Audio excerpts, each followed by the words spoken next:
This is Keith Helwig. I'd like to do a short video on the evolution of handguns in law enforcement. I've been in law enforcement starting out in corrections over 40 years ago, and contrary to popular belief, the first handgun I used was not a flintlock. When I joined up in 1977, the big gun of the day was revolvers. I worked for a Department of Corrections in Wisconsin, and at that point we used Smith & Wesson Model 66 revolvers. This was considered high-tech for the time. It was a .357. We actually had speed loaders. It was a stainless gun. It was a nice gun, and it's a gun that even if I had to be armed with it today, I wouldn't feel underarmed. I don't own any Model 66s. However, I do own a Model 28 Highway Patrolman. Now this is very reminiscent of the Model 66. This has the old border patrol holster with a side snap on it. It would not be considered tactically sound today, and I never did carry a holster like this. However, this is the Model 28. This is a Smith & Wesson Highway Patrolman. It is a .357 revolver. It holds 6 rounds, and it is a definite man-stopper. The one drawback that it has, or a couple drawbacks that it has, is that it only has 6 rounds, and the thing is about as heavy as a boat anchor.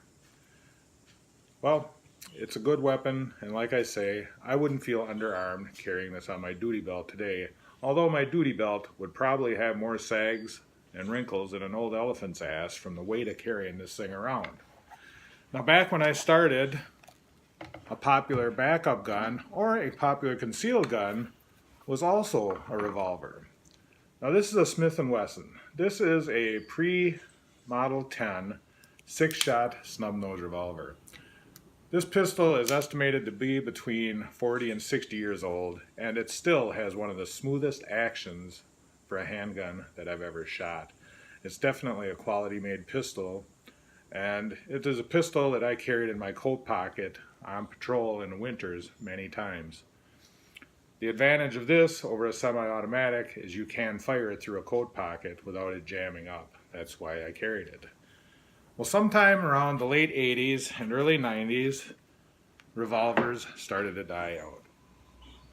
Up until then, the FBI and the New York Police Department, two of the largest agencies and two of those which many agencies pattern their tactics after, carried revolvers. In New York City, officers had their choice of a Ruger, a Smith & Wesson, or a Colt. Most carried the Smith & Wesson Model 10. From there, they went to a choice of either, I believe, Smith & Wesson, Glock, or Sig Sauers, while the FBI moved up to 10 millimeter for a brief period of time.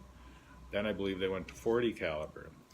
One of the first semi-automatic pistols I carried was a Beretta 96. Now this is a good quality weapon. And you can't beat the quality of a Beretta. It's served me well. It has a 5-inch barrel. The drawbacks are that it only holds 12 rounds as opposed to 17. And it's heavy. It's heavy. This is a solid metal pistol. And when you're holding it in your hand and you're getting ready to fire it, you know that you have a solid pistol. In fact, when I transitioned from the Beretta to the Glock, it took me a while to get used to carrying the Glock simply because it felt like I was carrying a water pistol.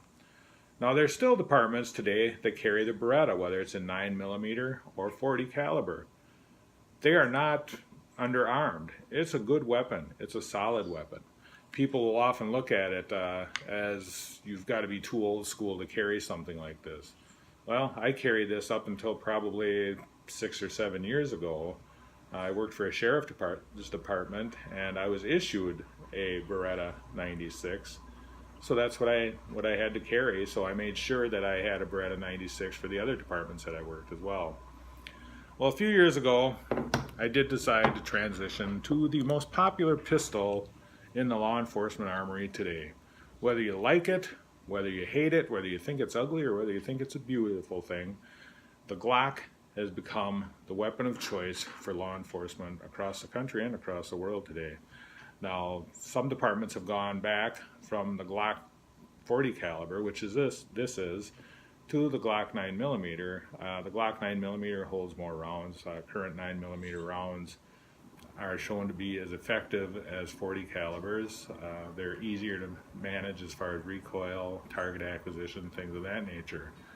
This is the weapon that I carry on my duty belt today. It has a tactical light on the front. I've got an extended magazine, so I have 18 rounds of 40 caliber available to me in the gun. It's just a nice weapon. Once you get used to it, it can't be beat. As far as backup weapons or concealed carry weapons, now I'm not a purist. A lot of people, if a weapon does not have a brand name, if it's not a Beretta, if it's not a Glock, if it's not a Sig Sauer, they look down upon it. Well, I'm sorry, I'm not a purist. One of the guns that I carry that I can just throw in my pocket if I want to is a Rock Island Armory 38 hammerless revolver. Once again, this is a 6-shot revolver. It's a little bulkier, but you know what? It's still pretty light. It's got a nice handle on it. It's still very manageable.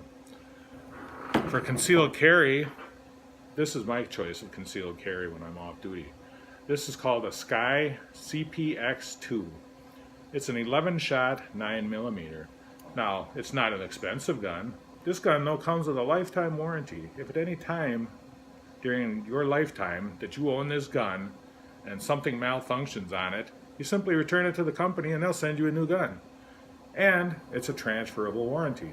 Now, I'm not doing this as a commercial. I'm doing this because this is an effective little handgun. It's an effective gun that I carry. You could carry it as a concealed carry weapon. You could carry it as a backup weapon. It's lightweight. It holds 11 rounds. It's very concealable. Throughout the history of law enforcement, we've had to change, we've had to adapt. Right now, we're going through another transition of many agencies going back to the 9mm. There's nothing wrong with the 9mm. The 9mm is a good round. It gained a bad reputation when it first came out because they were using full metal jacket rounds, which often went through an individual without really damaging any vital internal organs. In fact, we had an individual in town here that we called Shaky Jake, and the reason we called him Shaky Jake was because he was shot 17 times with a 9mm and it didn't kill him. But after that, he shook a little bit. So, anyways, this was just a little short course on the evolution of revolvers in police work. I hope you enjoyed it, and if you enjoy my videos, please subscribe. Stay safe and watch your back.